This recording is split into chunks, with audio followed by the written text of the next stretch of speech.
Vamos lá, meu querido, darmos continuidade ao nosso estudo sobre auxílio reclusão. Então, no vídeo número 2, eu sugiro que você veja o 1, o 2 e na sequência neste o 3.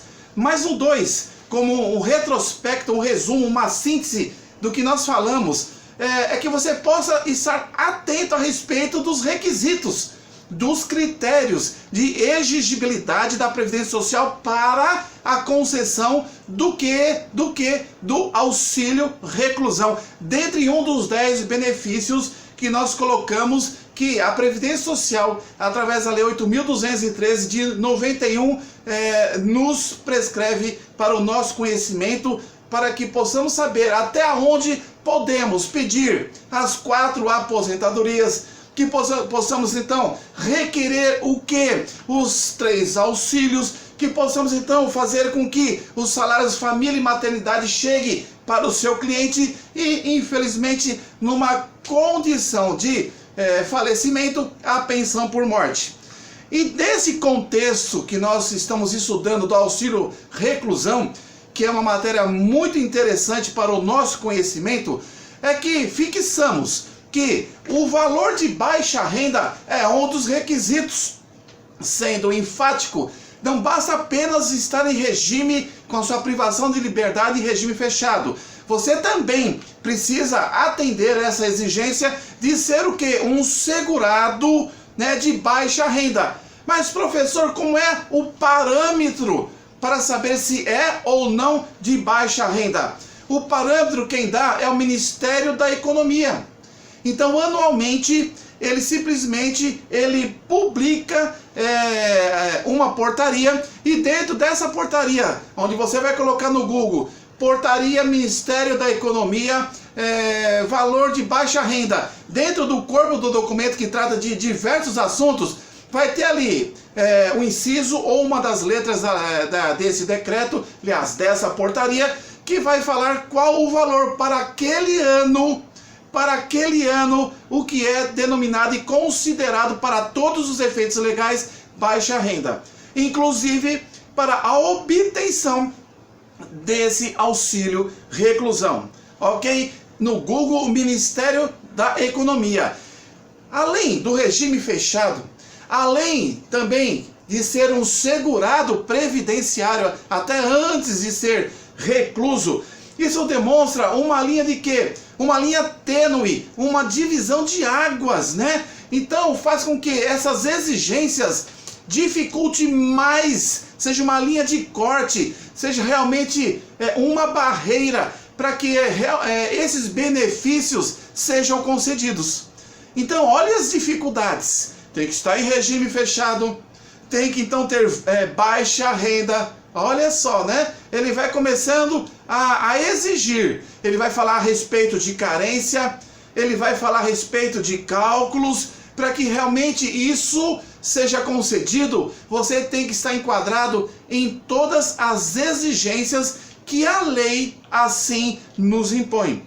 Então, isso faz com que aquele auxílio criticado, que vem no seu conhecimento, que era um auxílio que era um pouco mais flexível e que hoje, para sua concessão, ele é mais criterioso e mais rigoroso. Pois bem, agora, salário de contribuição.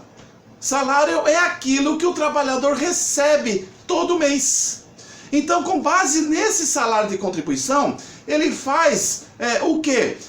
A sua contribuição previdenciária. É com base no salário de contribuição que você então vai conseguir fazer os cálculos para saber se esse segurado detento enquadra-se como segurado de baixa renda. E nós colocamos que nessa portaria lá no vídeo 2, puxada pelo Ministério, aliás, puxada no Google, escrevendo Ministério da Educação, você vai perceber que ali, então, nos mostra que até R$ 1.425,56 para 2020 é o limite máximo. Então, com base no seu salário de contribuição, é feito o quê? É feito uma aritmética, é feita uma base de cálculos para que você então possa ver se você realmente está dentro, ou seja, igual ou menor o valor de exigibilidade. Então, o que é o salário e contribuição? Enfatizando, é quanto o trabalhador ganha mensalmente. E como isso é feito? Pois bem, a média agora, antigamente, antes dessa lei em 2019, qual era então a base do auxílio reclusão? O último salário anterior daquele detento. Hoje já é diferente. Hoje esse detento ele precisa de uma carência. E dentro dessa carência que é 24 meses, se ele não tiver 24 meses de recolhimento, né, de contribuição nos cofres previdenciários, é outra exigência que faz o filtro ficar mais rígido. E dentro dessas 24 contribuições, pegue-se as 12, a contar da última contribuição, soma-se todos os salários e divide por 12. Nesta conta aritmética dos últimos 12, dividido por 12, se o valor ultrapassar 1 centavo de 1.425,56, não recebe o auxílio reclusão. Olha que interessante. O salário de contribuição faz parte para que ele esteja dentro do mundo de segurado da Previdência Social. Mas antes, quando não se era exigível, agora após 2009, ele precisa ter no mínimo 24 contribuições. Ele pode ter 100, mas no mínimo 24. Mas professor, e se ele tiver 23 e 11 meses? Não recebe. Ele precisa ter 24 contribuições, salário-contribuição, para que ele possa estar alcançando mais um dos critérios de exigibilidade da Previdência Social para a concessão desse benefício. E daí, desses 24, pega-se então do penúltimo para trás, do último para trás, e soma-se esses salários, divide por 12 e tem que estar igual ou menor, igual ou menor, igual ou menor daquele valor colocado como baixa renda pela portaria do Ministério da Economia daquele ano em que o seu cliente está solicitando esse benefício. Ok? Bem claro? Entendeu? Então continue prestando. Dentro dessa lei de raciocínio, quando nós estamos falando de benefícios, entra o que? Entra a carência, que é mais um dos pontos básicos a serem observados. Quando nós estamos falando de carência, em 2019 mudou bastante do que era antes de 2019. Então, a carência o que é? Ela é a contribuição mensal que o segurado assim fez.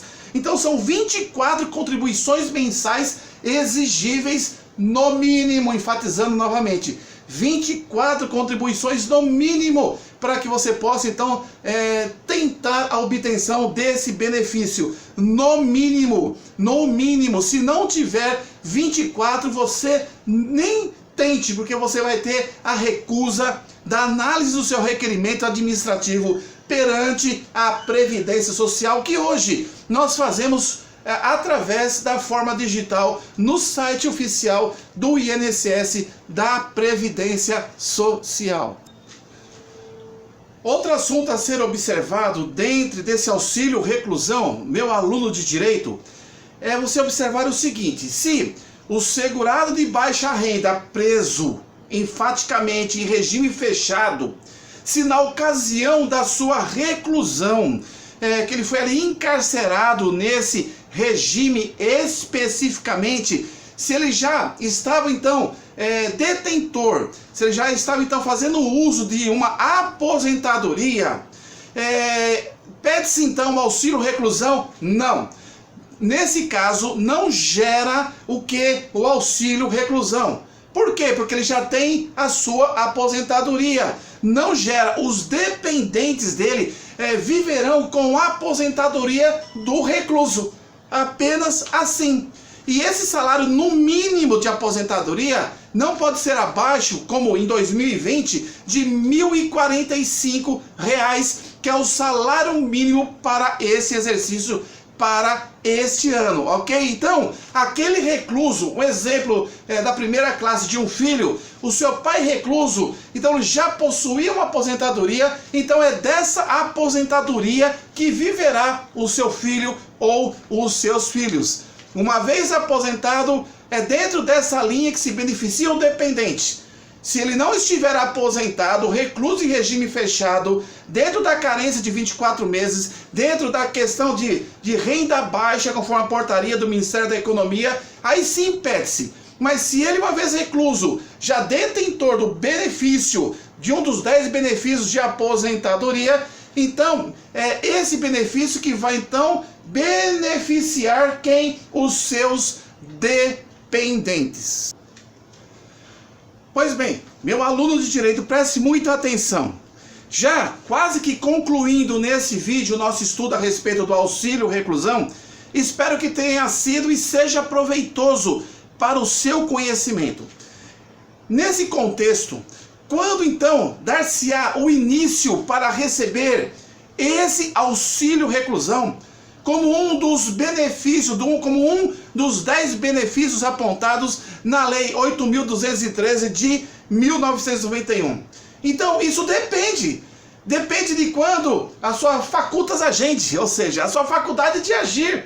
Se você sabe que o seu pai, por exemplo, numa hipótese, um exemplo hipotético, ele infelizmente, por uma situação, ele foi então imputado, sentenciado a um regime fechado por um crime cometido.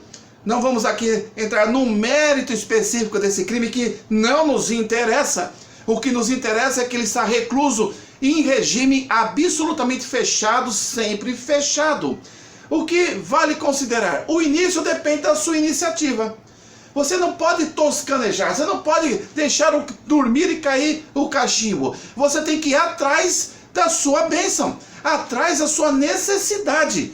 Atrás de quê? Daquilo que realmente você tem direitos, conforme a carta escrita, o diploma legal constitucional, no artigo 201, inciso 4, e na Lei 8.213 de 91, embasada com a medida provisória 871 de 2019, já convertida em lei. Eu vou atrás dos meus direitos.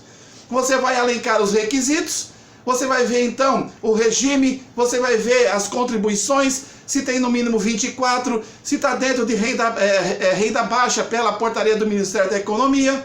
Olha que interessante. Se ele já não tem outra aposentadoria, você vai somatizando esses requisitos para que você então possa buscar esse benefício para o auxílio, para mitigar, para aliviar realmente a subsistência daquele dependente enquanto estiver recluso aquele segurado. Então depende o início para receber. Então vamos ver na hipótese que todos os requisitos foram atendidos a contento. Então você tem o direito, mas a partir do momento que você passa a agir, que você tem entrada no requerimento administrativo, juntando todos os documentos, por exemplo, RG, CPF do dependente, certidão de nascimento se for criança ou um adulto acima de 18 anos, certidão de casamento, comprovante de residência, certidão que está encarcerado aquela pessoa, aquele segurado. Se puder, junta-se, porque o sistema aceita. Você pode colocar a sentença de primeira instância que o condenou, sentença penal transitada em julgado, sentença condenatória penal transitada em julgado. Você pode colocar o mandado de prisão. Se ele estava então sendo procurado, uma vez capturado, o ofício da Polícia Civil a respeito daquela captura como ensejo ao início da restrição de liberdade. Você junta todos os documentos, cópias de todas as carteiras profissionais daquele segurado recluso, para que você possa, o CNIS, que é o Cadastro Nacional de Informação Social, para que a Previdência, mesmo que ela tenha em seus registros, ela possa ver que ele alcançou as 24 mínimas contribuições e o parâmetro para fazer aquela contabilidade dos últimos 12 salários para ver se está igual ou inferior ao teto do Ministério da Portaria do Ministério da Economia. Então, você deu a entrada. Aí o que acontece? Se você demorar, para dar essa entrada, podemos considerar o seguinte: ela retroage desde o dia em que o segurado de baixa renda foi preso. Então, você tem que ser atento para isso. o que você tem que fazer? Se de repente você viu que ele foi preso, seja mais rápido possível para entrar com esse requerimento. Então, não deixe ultrapassar 90 dias. Então, até 90 dias, se você ficou com desídia, com moleza, ou estava juntando os documentos, dentro de 90 dias, o que acontece? Retroage, paga retroativamente a partir do início da privação de liberdade daquele segurado preso.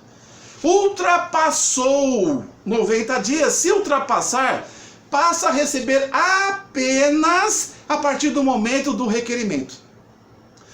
Então fique atento, porque 90 dias são 3, 6, 9, são 3 meses. Não espere 3 meses, porque você demorando 3 meses, ele foi aqui, ó, ele foi preso nessa data. Aí você esperou 3 meses, ele foi preso 1 de janeiro. Você vai pedir janeiro, fevereiro, março. Você vai pedir lá no dia 29 de março, por exemplo. Então, você retroage, você está recebendo aqui, ó, 1 mês, 2 meses, 3 meses, retroativamente, devidamente atualizado. Mas se você ultrapassar 1 dia dos 90, você perdeu a bênção da retroação de benefício pecuniário e você então vai sim, se atendeu todos os critérios e requisitos, está dentro do fato gerador que a lei assim ali nos impõe, você passa a receber retroativamente. Caso contrário, 91º dia você entrou, não adianta reclamar. Não tem mais churumelas. Você só vai receber dali para frente. Menos mal, vai receber. Dentro do filtro que a lei 2019, através da portaria, através do Ministério, da medida provisória 871 de 2019, você então vai ser agraciado. Conseguiu passar nesse filtro gigantesco, inovador a partir de 2019 com essa medida provisória. Agradeça a Deus. Que isso dure o quanto você assim precisar. Eu até digo, num bom sentido, que dure pouco, porque na verdade a expectativa é que a família não se destrua, que esse pai de família, a exemplo hipotético, possa voltar para a sua residência. Ok? Então, preste atenção. Agora a lei, ela fez uma inovação. E qual foi essa inovação? Dentro dessa inovação que nos trouxe essa medida provisória 871 de 91, que já foi convertida em lei, que trouxe muitas alterações e que mais alterou esse auxílio reclusão, é em relação ao menor de 16 anos. A criança, o que acontece? Nessa questão de retroagir e tempo de entrada, que é muito importante, a agilidade, uma vez cumprindo os requisitos, não deixar demorar muito para não perder esta bênção de retroação dos benefícios corrigidos.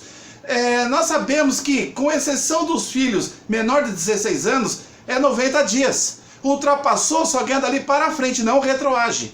Mas essa lei trouxe uma modificação em 2019, muito importante para os filhos menores de 16 anos. Qual é? Então, aumentou o prazo para quê? Para 180 dias. Para requerer esse auxílio reclusão, olha, 180 dias são 6 meses. Para que você possa, então, dentro dos 180 dias, não pode ser 181, senão não retroage só dali para frente.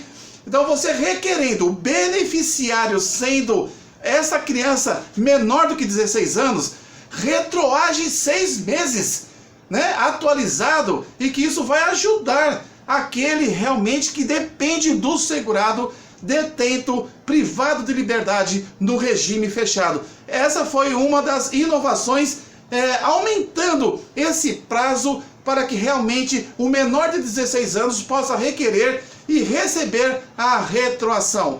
Fora isso, dentro das outras classes, o filho está na classe primeira, os demais, todos eles, 90 dias. O filho menor de 16 anos, 180 dias para requerer.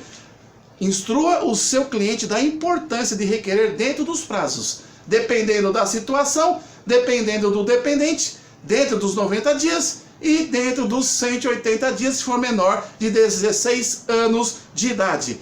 Agora, a respeito da cessação desse benefício, ele é ad eterno? Não.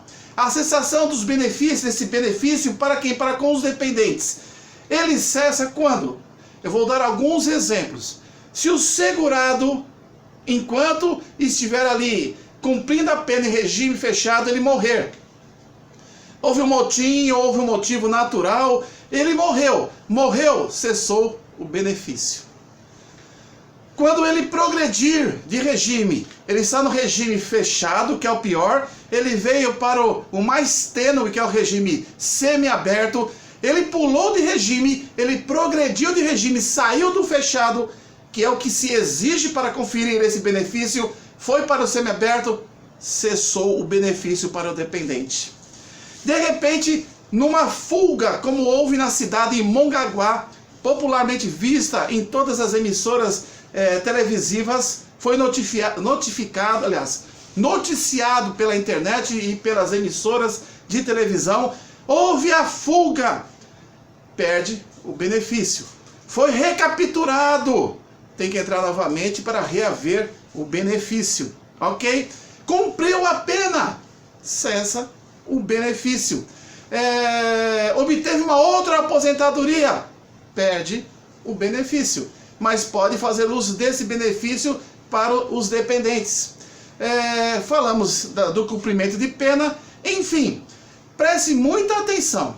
Uma vez concedido esse benefício, atingindo essa amplitude de exigências que foi agora apurada e sofreu uma fortificação, um filtro mais rígido através da medida provisória 871 de 2019, que se converteu em lei, faz com que possamos entender a importância desse benefício para o sustento de quem, professor?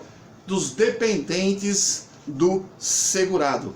E aí, o último critério é que de 3 em 3 meses, você então tem que juntar dentro do site da Previdência Social o que? Uma certidão de que o segurado continua, permanece recluso em regime fechado.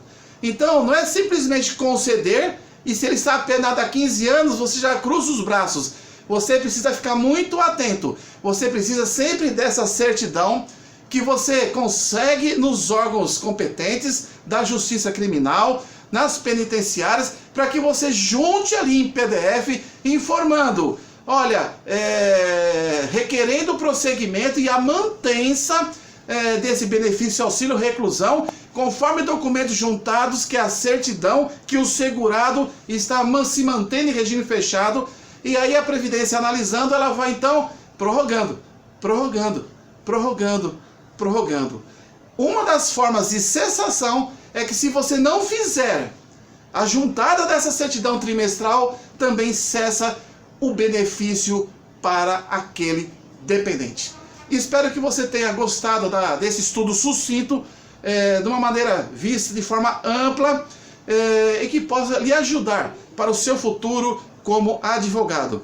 Eu solicito que você possa passar esse vídeo, compartilhar com alguém, com outro colega de trabalho ou de estudos nas universidades de direito, para que possamos mais e mais termos conhecimento a respeito deste benefício auxílio reclusão.